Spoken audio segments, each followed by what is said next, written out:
Hello, everybody, and welcome back to But That's Okay. My name is Caleb. Joining me, as always, is Zach. Joe. and Zach and Joe. Joe and Zach. Joe. We've got a couple of good topics for you today.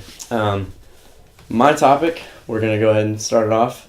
I took my concealed carry test this weekend, and I am excited. Bravo. Yeah, 2A. So, I'm basically going to give you a quick rundown of what happened. So, wake up earlier than I wanted to on a Saturday. Yep. It's 23 degrees while I'm walking on ETSU's campus, and I have to go find the rifle range. Go in, sign up at like 7:30. Takes 30 minutes for everybody to sign in and everything. Sitting there waiting, and the classroom starts to fill up. There were actually 40 people there. I thought it was supposed to be like 10. Are you serious? 40. Dang. So the guy comes in. His name's Aaron Hindley, and he's like, "Guys, I'm going to do this as fast as I'm legally allowed to." And I was like, "Awesome." He's like, "That being said, it's still going to be 8 hours." It's like, awesome. 8 hours. Yeah, so a lot of it was a snooze fest to anybody that's held a gun before, because it's like, here's the 3 things you never do.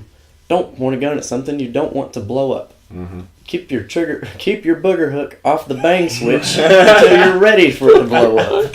He didn't say that. That's just what I said.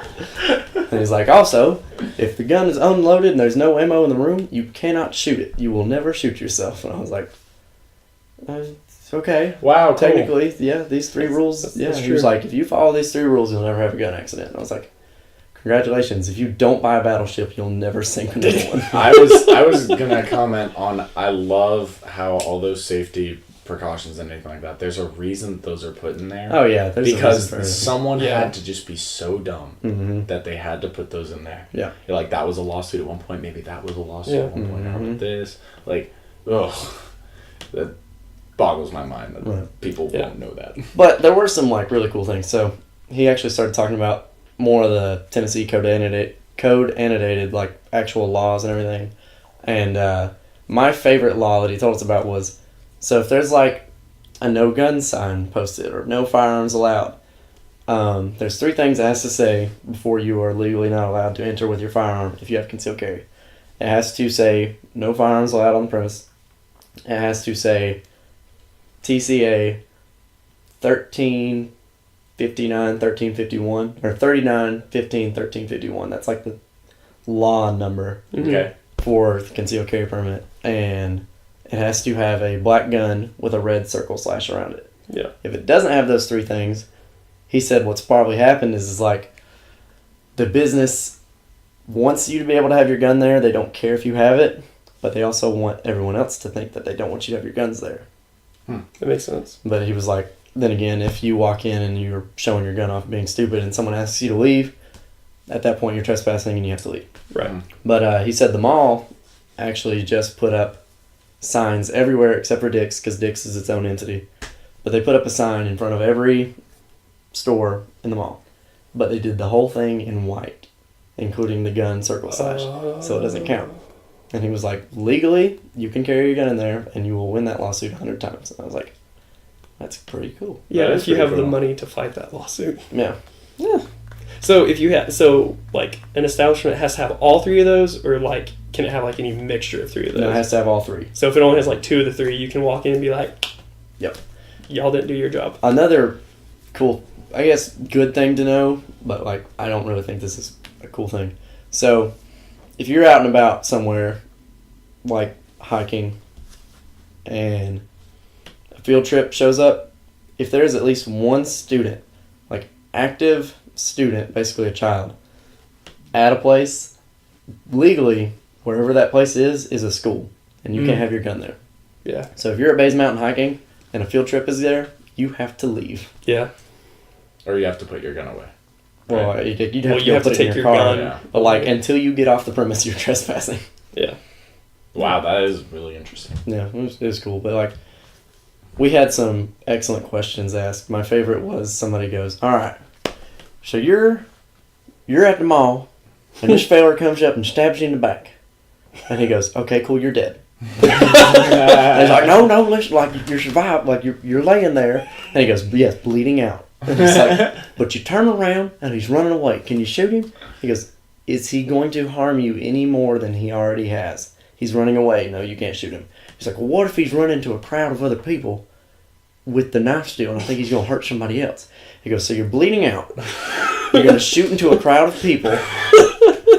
Where does this become a good idea? And he's like, I'm asking, can you legally do that? He goes, dude, if you shoot the guy in the head and the bullet doesn't go anywhere else and it just perfectly hits him, congratulations, you're the hero of the year. He's like, even if you hit him in the heart and it just goes through and hits a little old lady, you just committed first-degree murder. He's like, and you're bleeding. On the ground. Been stabbed in the back. At that point, your best bet is to go, help, that guy stabbed me. Jeez. He was like, the only thing you have to be cautious of is from here on out, every sort of argument or situation you go into involves a gun because you brought it. And I was like, yeah, no more arguing at Applebee's, no more Yeah. whatever it might be. But anyway, so we take the test. I was not one of the fastest people to finish the test by any means, but like, go up there, hand it to him. He's like, okay, cool, you can go ahead and wait in the range. And I'm like, yeah, I'm going to see what I made. Mm-hmm. And he was like, okay. Made 100. I was like, heck yes. Nice. I'm excited. Nice. Go to the shooting range. And I had, on my off day, I went out to the range and I was like, paced off 35 yards. And that was what I was shooting from. I was like, really making sure I was a good shot for this. I go into the rifle range. We shoot 20 rounds from 3 yards, 20 rounds from 5 yards, and 10 rounds from 7 yards. You could literally spit or throw the gun at the target and hit it from all the distances. That being said, I had like 3 rounds land in the 8, 9 rounds land in the 9, and everything else was a 10. And I was like, I am Billy the Kid. You bunch of chumps. Nice. What kind of guns did they let you shoot? It's just a 22 range, which is the lamest thing ever. One of the questions on the test was, it was true or false, you can only carry the gun you qualify with today. And he goes, Lord, I hope not. He's like, your best bet is killing a squirrel with this thing, and that is it. Mm-hmm.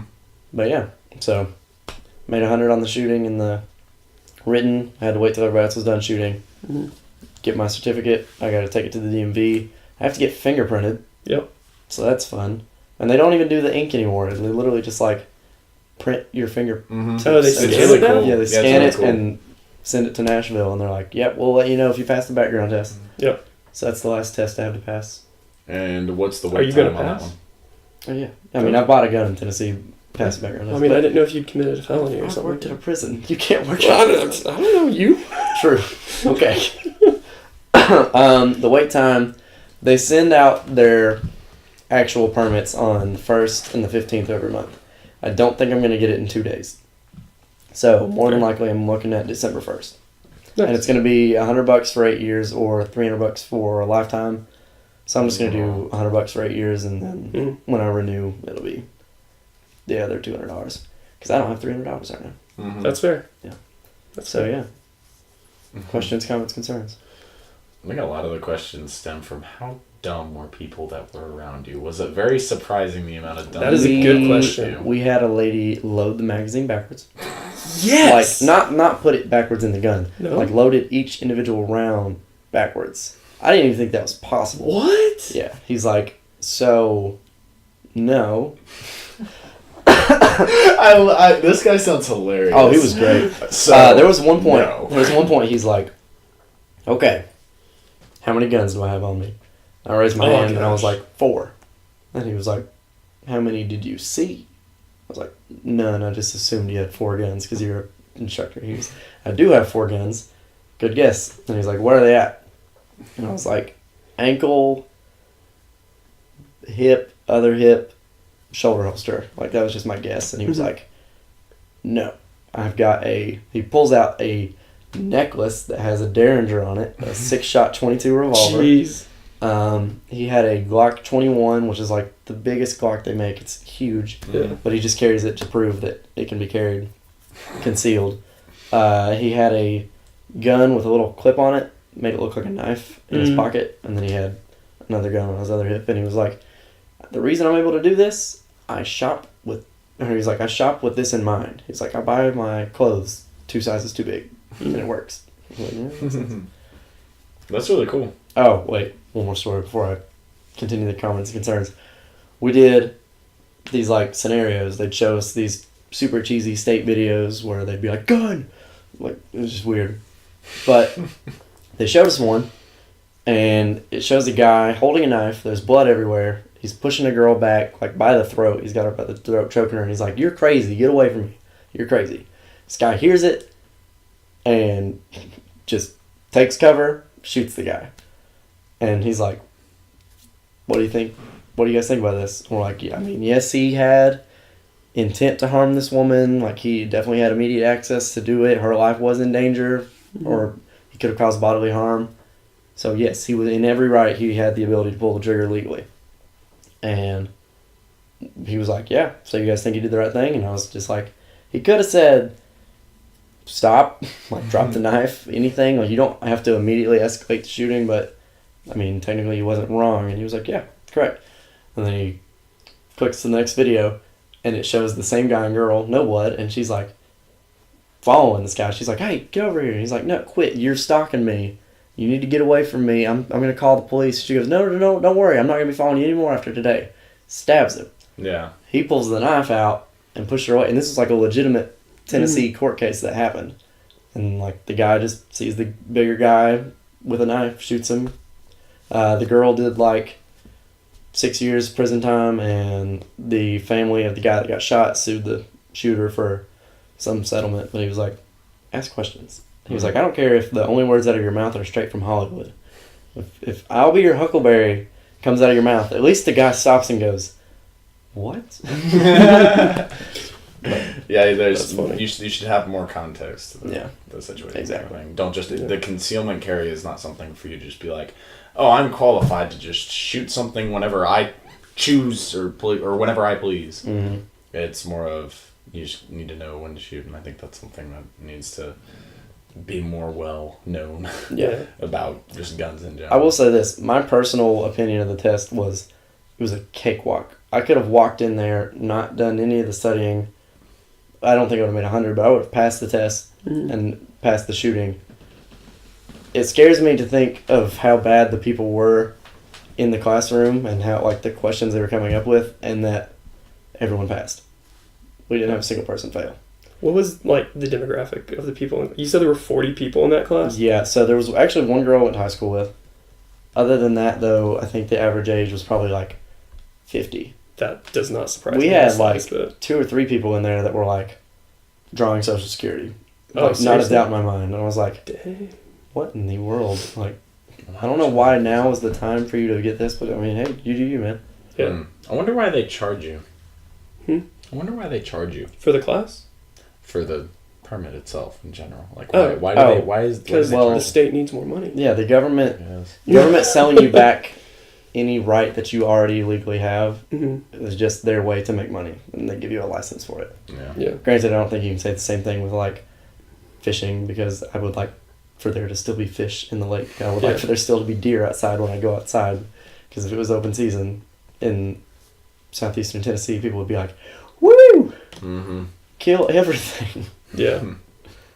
Do you have anything you want to ask, Zach? Anything else? Well, something I wanted to add on to that is I've actually taken that class. I took that class over a year ago now, but unfortunately at the time I didn't have the money to actually go get my permit, because the law was different where whenever you applied for the permit, it wasn't $100 for 8 years and then $300 for a lifetime. It was... I think it was $500 for a lifetime. It was $500 for a lifetime, but then there was also like some weird ratio that it matched up with your driver's license. So ever how long was left on your driver's license was how long your permit to carry lasted. So like my driver's license still had a few years on it, so it was going to be several $100s. And I just didn't have the money at the time. I mean, we were just in a hard spot, and it was one of those things that's like, spent $80 on this class to be able to go do this thing, and then it's like, crap. Right. But the reason we ended up taking the class is where we work is not in the best side of town. It's actually in a really bad place. Mm-hmm. And my wife and I were driving home one night, and we were at this stoplight, and these two guys just came up on us. And we were in our car at a stoplight, and these two guys just came up on us and tried to break into our car. And I ended up just gunning it through this red light and turning off and just, trying to get away as fast as possible. And told my parents about it. And the guy who taught your class, we taught his mom how to scuba dive. Oh, yeah? So, taught his mom how to scuba dive. Small world. Yeah. Scuba diving, we know everybody in some way, shape, or form. But anyway, so we went and took the class. And one of the things that I found most interesting, just like in the lecture portion of it, was learning about the castle doctrine. Because I didn't know... Castle doctrine's cool. Yeah, that's really cool, because I didn't know that is a thing. So the castle doctrine, I'm going to paraphrase this because, like I said, it's been like a year and a half, but it essentially states that your house is your castle, and anyone who is trying to attack, assault, break into your castle, you have the right to defend your castle by any means necessary. But, so that means if someone breaks into my house tonight, I have the right to shoot him dead. Whether I have a permit or anything, because he is breaking into my house, my property, with the intent of harming my family or property. But something that's really cool about the castle doctrine is it extends past your house into your vehicles. So, for instance, same thing, if Lisa and I, if we were trying to be carjacked or somebody was trying to harm us from outside our car, I legally have the right to pull my gun and shoot through my windshield and, end the threat. Right. Which I didn't know was a thing until that class. So I would say, to add on that, you still, okay, yes, someone is trying to break into your car, but you have to, it's very situational. If they have baseball bats and there's 6 or 7 of them, yeah, I'd probably start shooting. If it's one guy and he's punching your glass because he's like, hey, if you have the ability to drive away and you just shoot the guy, right, in court, they're going to be like, bro, why'd you shoot? Yeah. Also, let's say you're walking from your front door into your car and you see somebody stealing change out of your car for whatever reason. Yeah. You legally have no right to shoot them. Right. It's so... They're like, there is nothing... You can't shoot anyone for any reason other than they are going to harm you or someone else. Right. That is the only reason. It's like, yeah, if you are stealing my tractor or my pigs or whatever, I just have to watch you do it. I mean, you can throw a stick at them or something. That being said, if you have a beaded curtain as your front door and they part the curtain to step foot in there, they have forcibly entered because they have used force, and you have the right to do whatever you wish. That's very, very gray. It is very gray. Because that, what if there's something in... What if there's... Your kid is in the car when they're trying to steal money out of your car? Right, well then... I was just, that's situational. You don't know their intentions, and they had the ability to harm your child. Right. They might not have been their intentions, but you don't know that from however far away, so you definitely have the right, to act on that. When you say shoot, you literally... we're not just talking shoot and killed. You just can't shoot them at all. Period. In the state of Tennessee, there's no such thing as a warning shot. There's no such thing as shooting to injure. You have to stop to neutralize the threat, or stop the threat. So... if that takes 2 to 3 bullets, so be it, but you have to shoot center of mass, which that is what the prison taught us. But you have to shoot to stop the threat every time you pull the trigger. Right. If you pull the trigger, and you are civilly and criminally liable for every time you pull the trigger. If I shoot at you and miss, and it goes 30 yards and breaks a window, I have to pay for that. If they see fit. What about, is there an illegal time for you to draw your gun ever, now that you have this permit? As long as you are in a place that you are legally allowed to be, and that you are not breaking the laws with your permit. So, don't draw your gun in a courthouse.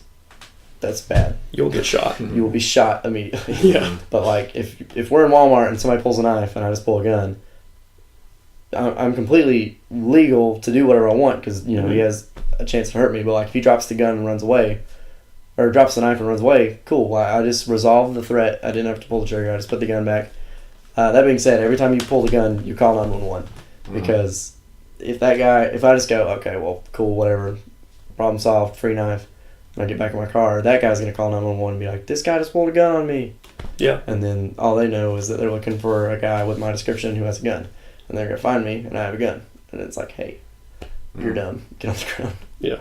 So not necessarily whoever's first to the police is right, but that's what they're thinking, at least. Yeah. Have you ever been to Walmart and seen somebody just carrying a gun? Out in the open. Yeah. Like, you can carry open in Tennessee. Mm-hmm. You just have to be really... I think if you're going to do it, you just have to be in the right mindset. Like, you can't just be on your phone or, like, right. kind of just lackadaisical about it. Because this actually happened. Somebody was in Walmart, and they called the police. They're like, there's a crazy guy with a gun. I think it was... The instructor was trying to make it sound like there was a liberal there who did not approve of somebody being able to do that. And so whenever they called the police, they were like, there's a guy waving a gun around. He's crazy in Walmart. And so, I mean, the dude could have just been shopping. But 3 cops were able to sneak up on him, and both of them grabbed an arm, and the other one grabbed a gun. And if, like, any other person that carries, if they have another gun, they're grabbing it, and they're going to turn around and start shooting. They don't know what's going on. The cops didn't identify themselves or anything. They just took the gun. But, I don't know. It's just, you shouldn't be in the mindset that allows you to get snuck up on if your gun's going to be out in the open. Yeah. But you definitely should be a little aware of your surroundings, because you're kind of asking for trouble, in my opinion. Yeah. Maybe not always, but in Walmart, yes. Yeah. And then, so, like, the permit to carry, that is strictly for, like, pistols, right? Yeah. Well, anyone over the age of 18 technically can waltz outside with a rifle. Right. It's just you're going to get stopped by the police. And they're going to be like, what are you doing? And you'll be like, oh, you know, hanging out? Doing my Second Amendment duties. And they're going to be like, cool, go home before I take your rifle. Like, you're being dumb. You can sit on your property with a gun however many times you want. Oh, yeah. When it comes to going out in the open, that's what this permit is for, obviously. Right. Yeah. And it's just for any pistol or anything that the Tobacco, Drugs, and Firearms commissions to be a pistol, because they make pistols that weigh 18 pounds and are huge, and they're like, oh, but it's a pistol, it doesn't have a stock, or whatever technical reasons you can come up with. Yeah. But yeah. Interesting. I've never really thought it would be that complicated to own a gun like a concealed way like that. But it definitely speaks to the times that we're living in now. Yeah. There's a lot of rules, and you just gotta follow those rules. Gotta make sure crazy people don't have guns. Yeah. Well, gosh, I mean, the background check's the only thing that ensures crazy people don't have guns. Because, like I said, out of everybody that was in that class, I might have been okay with 3 of them having a gun in the same room as me. Everyone else was like, you guys are crazy. Like, yeah. Really? Yeah. Like, a lot of old guys just kind of trying to prove the point that they're old and that they know what they're talking about. Just like, well, actually, you can't have a gun in Tennessee if you're in the same room with the sheriff. And they're like, yes, you can. Yeah. Like, you can't just make up rules, old geezer, because you're old. Just people being dumb for the sake of being dumb. I don't know. I don't even know if it's their fault fully for that. I guarantee a friend of theirs said something to them. Ignorance is bliss. Stupid. Oh, yeah. It's whoever said this to whoever. Yeah, there's a lot of rumors. I did learn, though, the Texas shooting, somebody was like, hey, why didn't somebody in Texas, because everybody has a gun in Texas, shoot that guy? And he was like, oh, because it would have been illegal. And he's like, what? He had a gun. He was shooting people. And he's like, yeah, but it's illegal in Texas to have a gun in a house of worship. Right. Which is, really, Texas? Like, come on. What are you doing? You're not being Texas right now. But like, in Texas, out of all the places, is what you're trying to say. I go by the rule of it's better to be judged by 12 than carried by 6.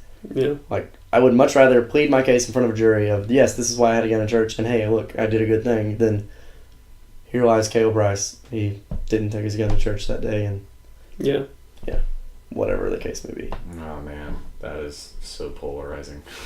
Yeah. Just think about all the. Yeah. Sad day. That's rough. Well, sorry to end that on a little bit of a disappointment. Yeah. Well, we can take it back. We'll swing it back around. I think we can. It's heavy, but I mean, it's topical, and there's. It's definitely a good reason to go out and get your permit. Yeah. Get interested. Yeah, I think there's a lot of misconception with that people think that, whether you're on the right side or the left side of the aisle, it's kind of irrelevant. But there's a lot of people have the misconception of people who go and get like their permit to carry or whatever, think that they're doing it just so they can have a gun, or they can have the right to just carry their guns wherever.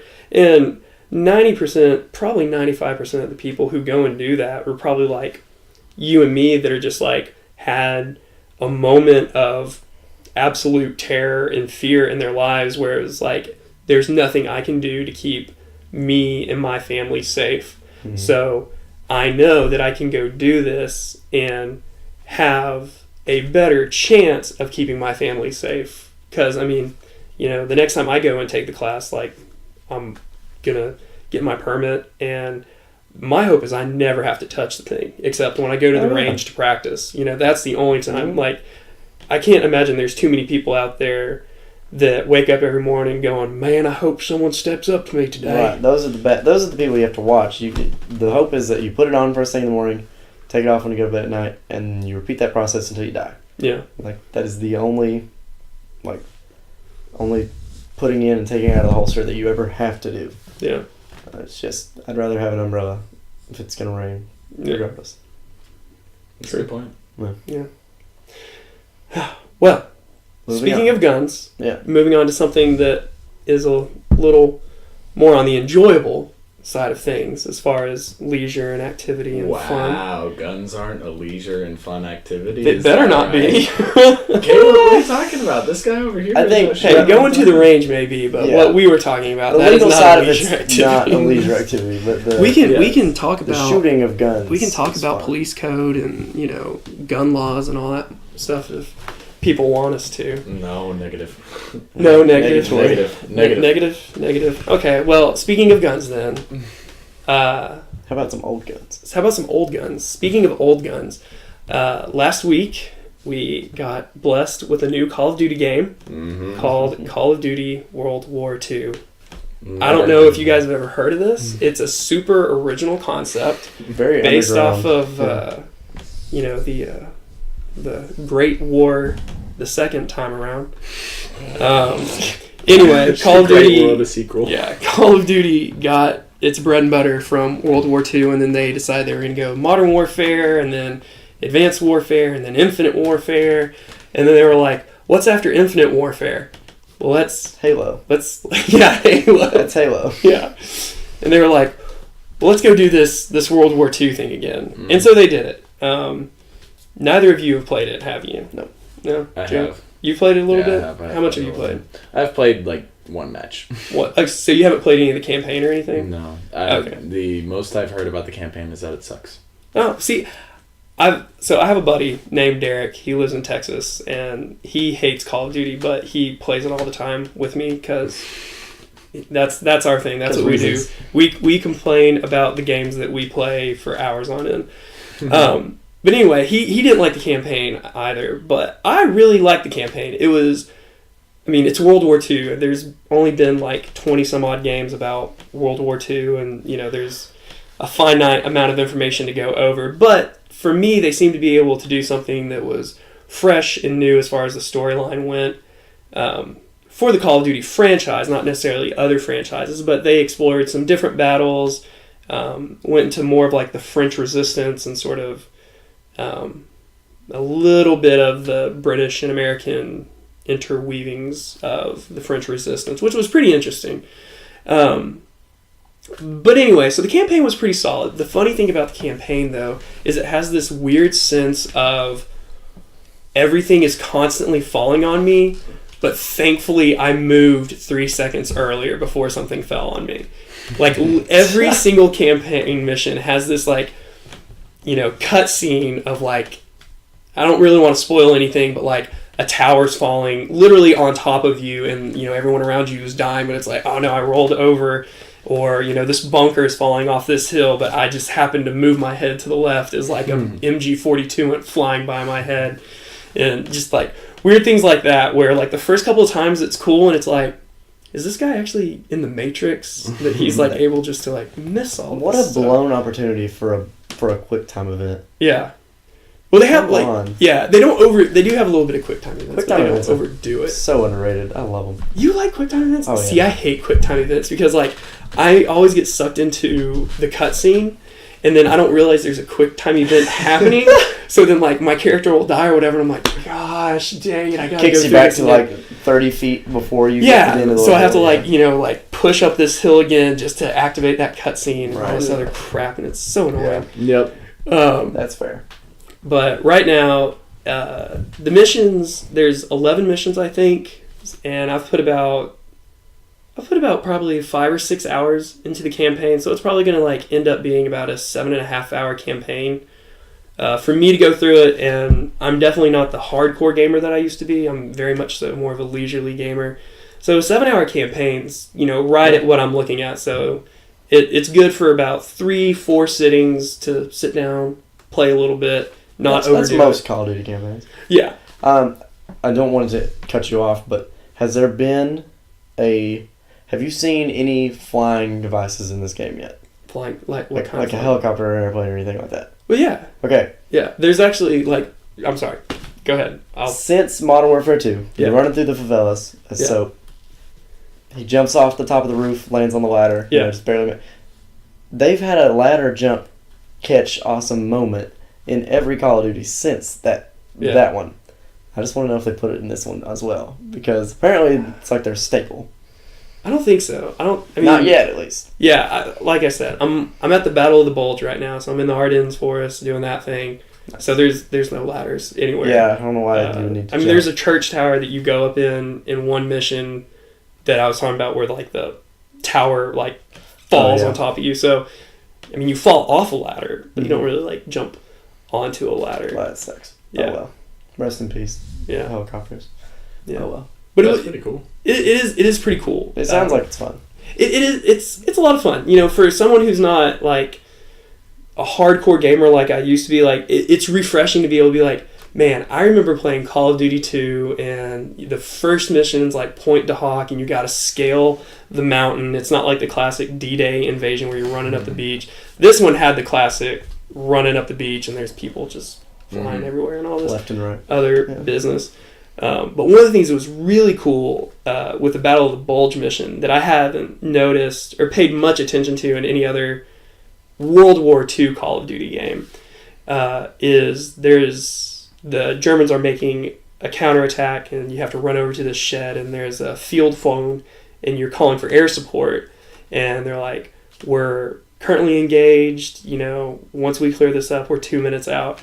And it cuts and you go and you're in a P-47 Thunderbolt and you're flying support for a bombing strike over some German factory or something like that. So it's really cool that you're, you know, it sort of jumps and the flying aspect of it was actually very smooth. It didn't feel, it's not on rails or anything like that. So you can actually like move around and you got to be careful because you can fly into B-17s or collide with other like took their time on it. Yeah, they did a really, really good job on it. So I thought that was pretty neat. But my one complaint that I've found so far that just like really irked me was the first mission, the D-Day mission.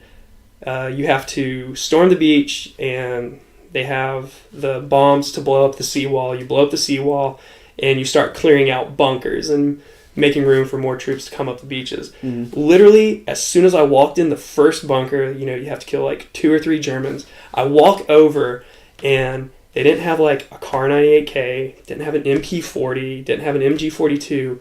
The dude who was shooting at me had a PPSH, a Russian submachine gun in Normandy. And I was like, why on earth is there a Russian submachine gun in Normandy? The next guy I walk over to has a Type 100, a Japanese submachine gun in Normandy, and I'm like, what? No joke. What is going on here, guys? This is like actually documented for World War II. The Type 100 shoots a bullet really similar to the 22. Yeah. There are cases of like U.S. soldiers running in, clearing a bunker, and they're like, wow, guys, I did so good. And they're like, dude, you okay? It's like, oh, you got shot 17 times. But you're good, because they were just little baby holes. Really? Like clean through. Seriously? I mean, okay, you're talking about a 22 millimeter hole perfectly getting drilled through you. Yeah. As long as you don't hit anything vital, you'll feel it. But, like, your adrenaline's pumping. Yeah. Like, there are cases where it's like, oh yeah, that guy unloaded a full mag in you, and you're fine. Yeah. Jeez. And they'll probably put that in the multiplayer. You get to Type 100, you just unload 7 mags on a guy, and he's like, whatever. Yeah. Juggernaut. It's cool. Yeah. Right. Yeah. So that kind of irked me a little bit because I was like, why is this a thing? Like it took away sort of from like the authenticity. Right. And who knows? I'll probably like be looking on Facebook and they'll be like, 100 cases of Japanese submachine guns were found in an undiscovered bunker in Germany earlier this month. I'm gonna be like, just my luck. The crap do I know? You know, I'm not a World War II historian or anything like that. But I think it's safe to say that there was some collusion going on. There's a lot of collusion. But in my opinion, solid 8 out of 10 for the campaign. From a leisurely standpoint, really enjoyed it. It was nice to be able to go back to the nostalgia of like when I first started playing video games and being like, this is cool. I remember this. I thought you were going to say nostalgia of World War II. I was like, yeah. Yeah, no. World War II was great. You know, Hitler was, what was it? Times Magazine Man of the Year for, 1937 or something like that. Yeah. We had a big parade for him, and he was like, I'm going to bring millions of jobs to the United States. And he did. He employed a lot of people. In the United also States. killed a ton of people. But that's neither here nor there. Multiplayer, on the other hand, was awful because it's Call of Duty multiplayer and I suck at it. And that's it. So it's not fun because you suck at it. Because whenever I'm just kidding. Okay. No, it is. It's really fun, and they did something really cool. And I haven't played Destiny, or I really haven't been into any multiplayer games recently. But they have what they call headquarters, and it's like a hub map. So like if you're in a party with a bunch of different people, you all show up on the hub map.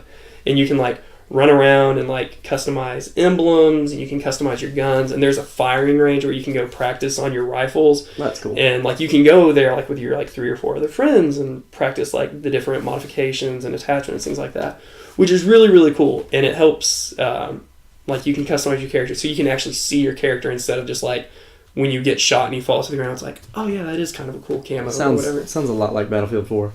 Yeah. To be honest. Yeah. Didn't play that either. So. It was good. Yeah.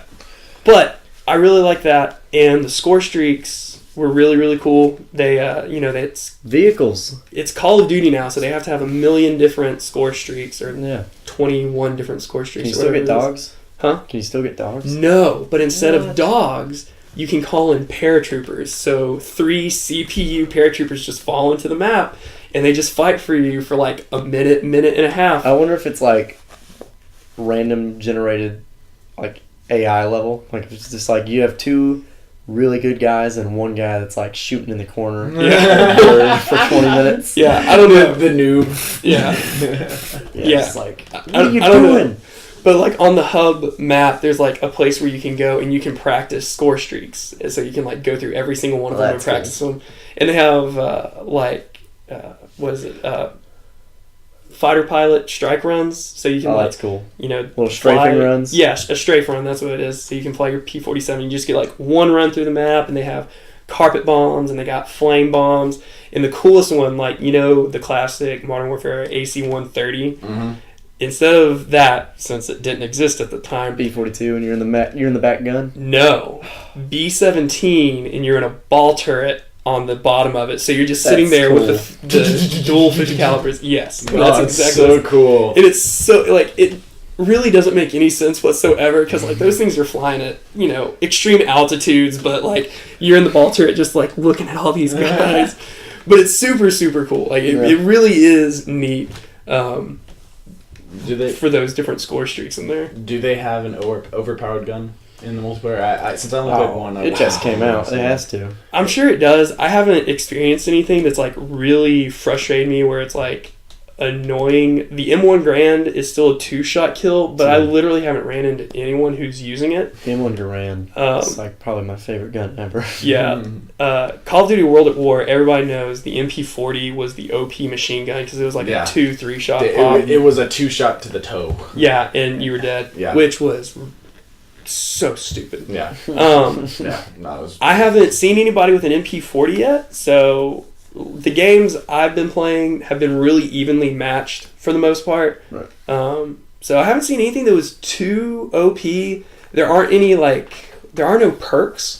So no more like Juggernaut or Sleight of Hand or anything else like that. They switched it up to more like classes? Yeah, so it's called divisions now. Oh, yeah. And so there's Rifleman, Paratrooper, Mountaineer, and so there's 5 different classes. You've got your assault guy, you've got your sniper guy, you've got your medic, and you've got your engineer. Well, and you've got your heavy. Right. Well, so they break it down essentially into like the 5 weapon classes. So your riflemen are your assault rifles. Yep. Your paratroopers, your SMGs. Your heavy is your LMGs.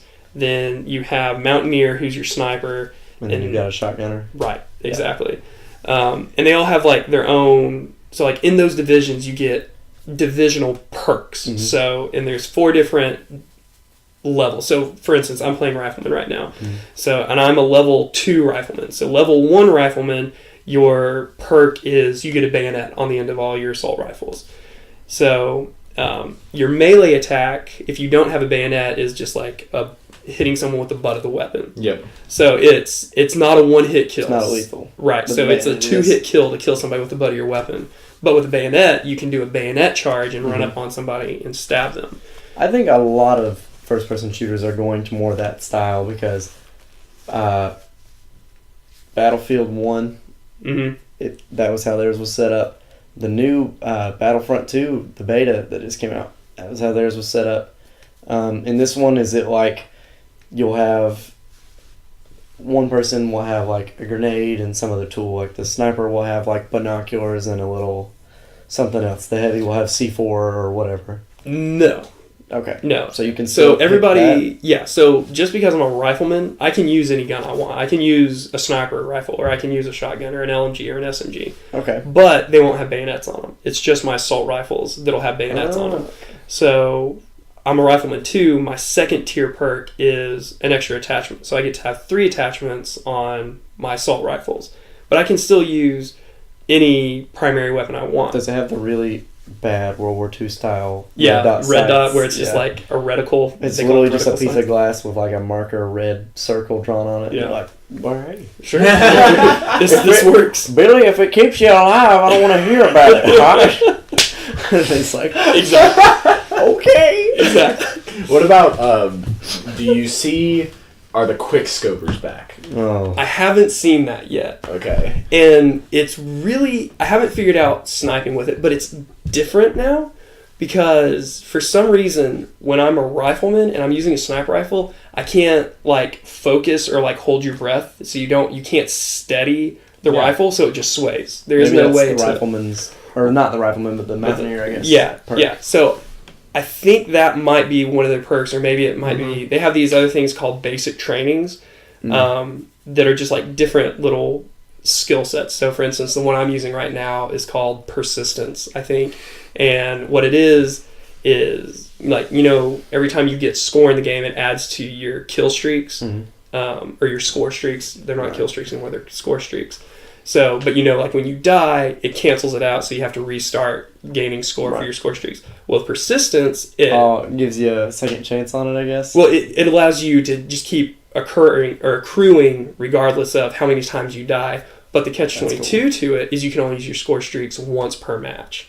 Oh. So if you have like 3 of like the best score streaks, that's great because you don't ever like reset on them, but you only get to use them once per match. Which is frustrating for me because I'm not good at the game, so my score streaks are literally like UAV, counter UAV, and care package, just because it's like, when I get this, I feel good about myself. I like that they switched it from a kill streak to a score streak because that makes the player chase the objective. Right. That was something I liked about like playing Capture the Flag or any of the other game modes other than just, Team Deathmatch. Because I'm not good at Call of Duty. I'm not great at it. Yeah. I like Battlefield 4 and Battlefield 1 because it was like, dude, you can go the whole game without killing anybody. You don't even have to fire a single bullet and you can still be the number 1 player. Yeah, yeah, exactly. You can just run around like throwing med packs or ammo crates at people and being like, here you go, buddy. Exactly. What I want to know is what you thought about zombies.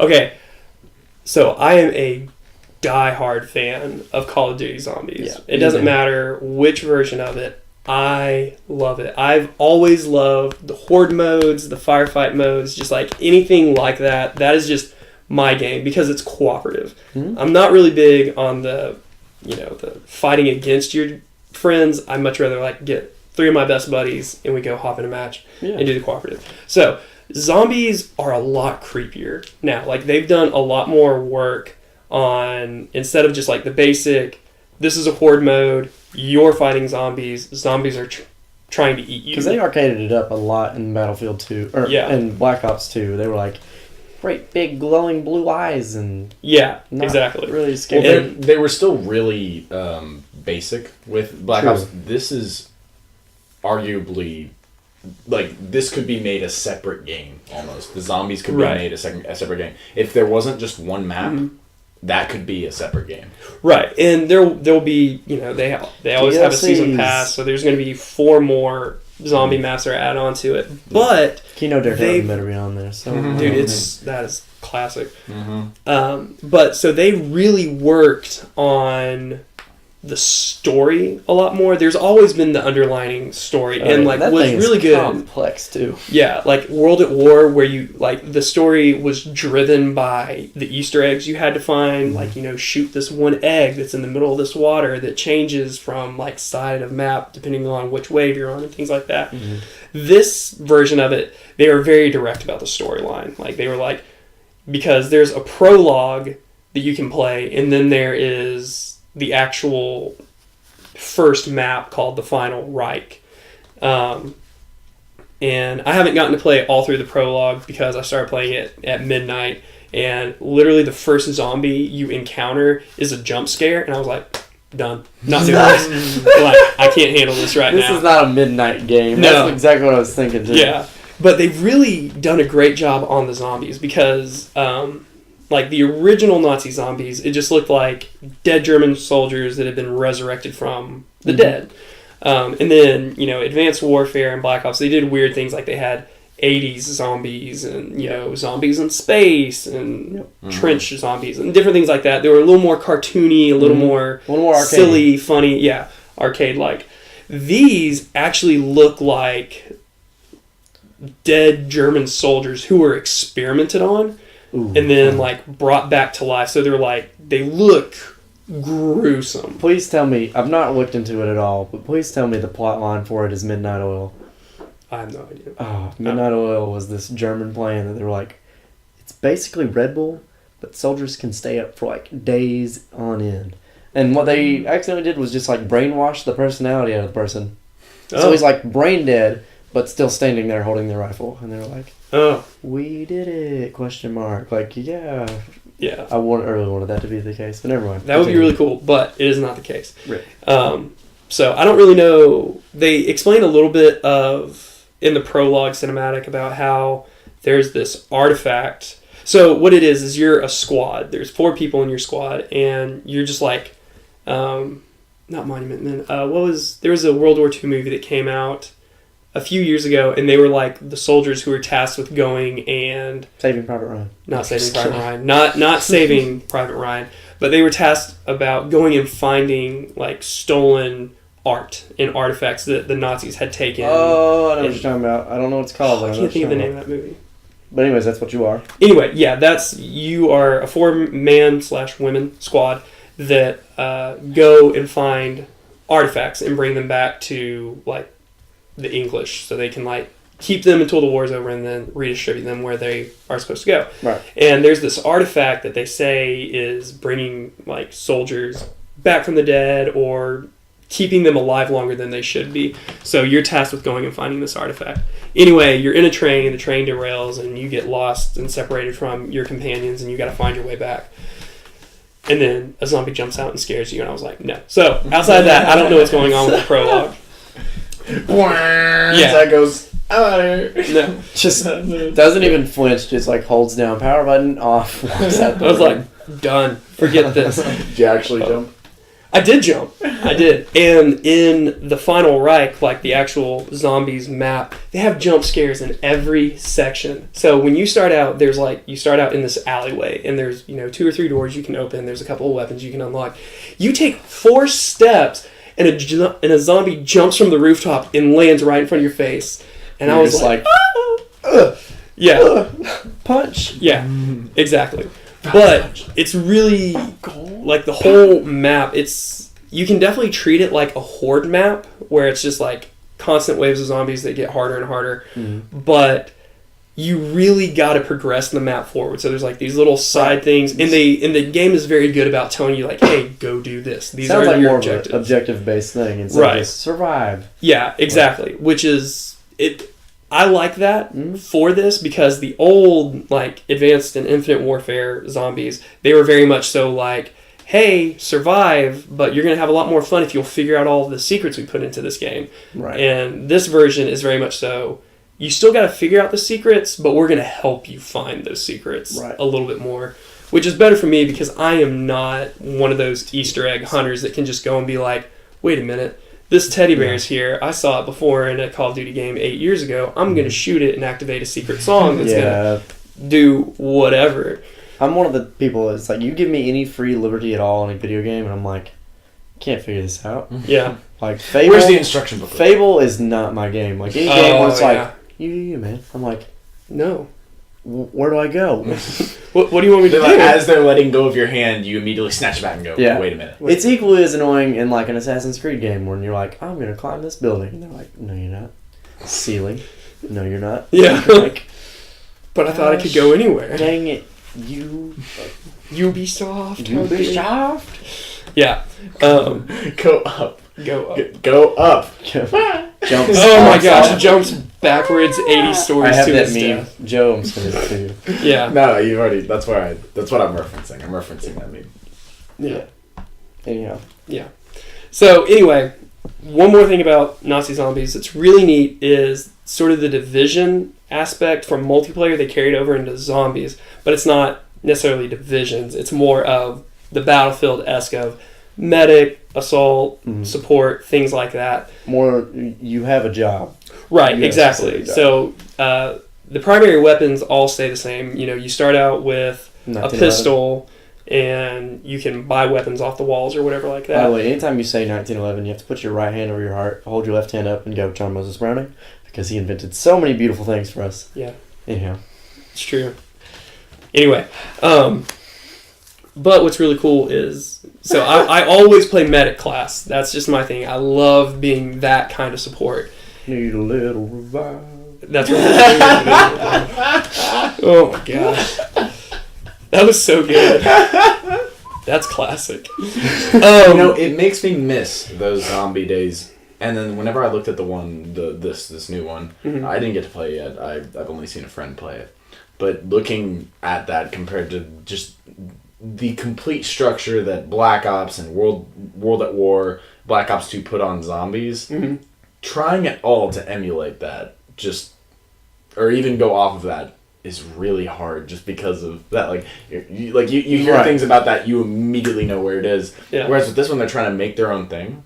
So it's very interesting to me to hear you talking about it in this way, because they're trying something way different. They are bringing a serious tone back to it. Yeah. And I'm backhanding them in the face when I'm like, where are the perks? Yeah. Where do you get the Juggernaut? Give me perks. I want my mule kick. Like, these are all things I really don't expect for them to be in the game in their previous entities. I think it'll be. And they're there, like in the starting alleyway. There is quick revive, but is it like a drink machine still? It's not. So it's this weird thing that like you put your hand on this pad, and then these 5 needles like inject themselves into your hand, and then you have Freddy Krueger style. Yeah, Freddy Krueger style, just like, and then you have quick revive. That's cool. Yeah.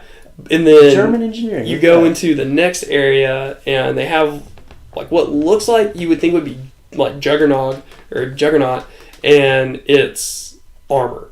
Like it's just straight up armor. So you like walk up into this thing, you hold down X, and it's like now you have 3 plates of armor. That means you can get hit 3 times before. Cool. So they definitely have taken away the arcade. The thought process was there. I'm so glad. So it really is neat in a different way. Like I very much so would love to go back to World at War and play those classic zombie maps where it was you had 4 perks and that was it.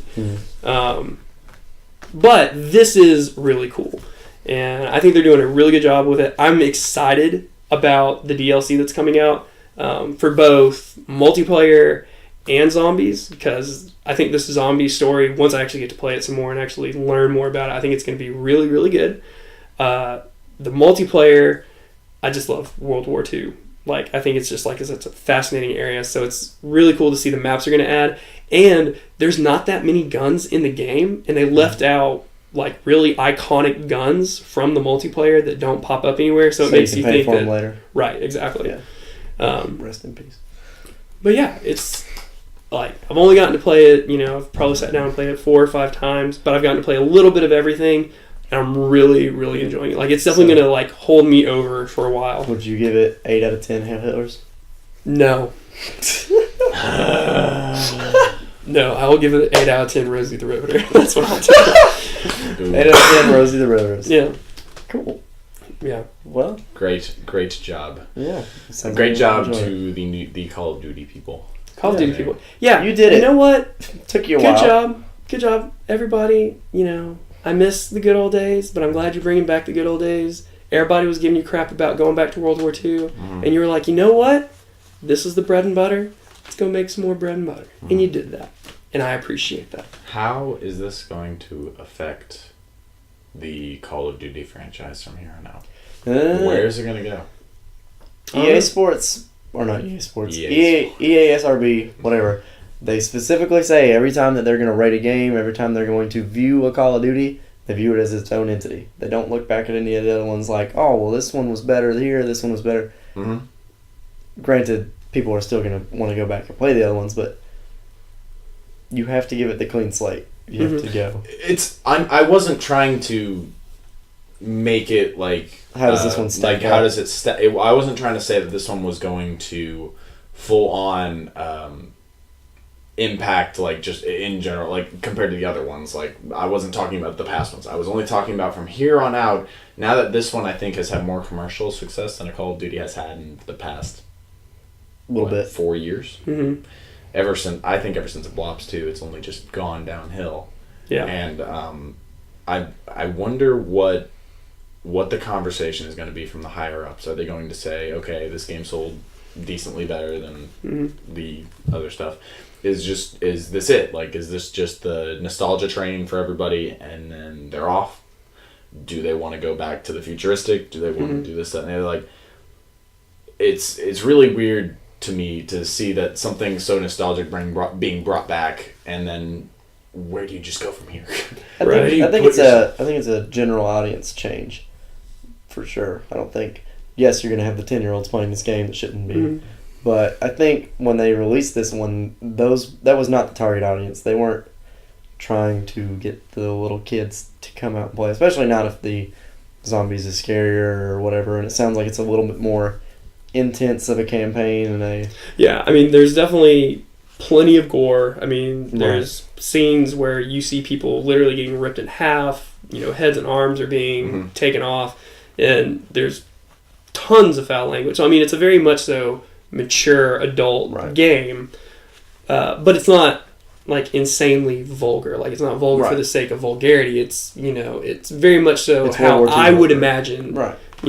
That's probably how they communicated. That's probably what it was when they were there. Just good storytelling. Yeah, and I think, where do you go from here? I think it was really wise for them to come back to World War II, because so much of our history is steeped in that time. Not just necessarily in terms of the war, but in our economics and everything else that our country was going through at that point in time. And it was a very unifying time for our country, because it was literally the world is at threat, in peril. We have to come together to, incite change, to defeat this evil that has risen. And one of the cool things that I've seen, especially with Veterans Day just being, yesterday, 2 days ago, they've done cameos and they've done interviews with World War II veterans that are still alive about, what was going on.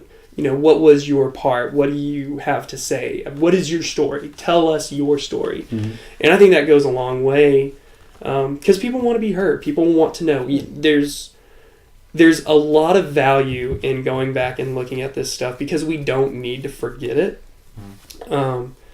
And I think I haven't played the end of the game, so I don't know like what happens to the main character, your character that you're playing. It would be kind of neat to see him move on to another Call of Duty game, or maybe like, you know, his descendants move on to another Call of Duty game. Mm-hmm. If they're going to He's move, Soap's great grandpa.